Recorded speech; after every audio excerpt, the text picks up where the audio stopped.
தான் வாழ்ந்து வந்தனர். அங்குதான் அவர்கள் முதலில் ஓவியங்களை வரையத் தொடங்கினார்கள். செய்திகளை மற்றவர்களுக்கு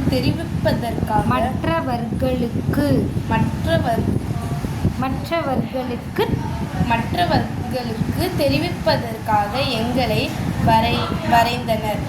வேட்டைக்குச் செல்லுதல், நடனமாடுதல், போர் செய்தல் போன்ற காட்சிகள் வரையப்பட்டன.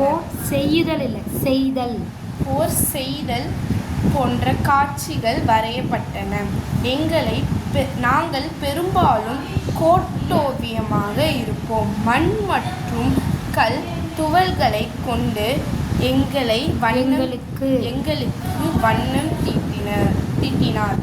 எங்களை உற்று நோக்கினால் பழந்தமிழர்களின் வாழ்க்கை முறைகளை அறிந்து கொள்ளலாம்.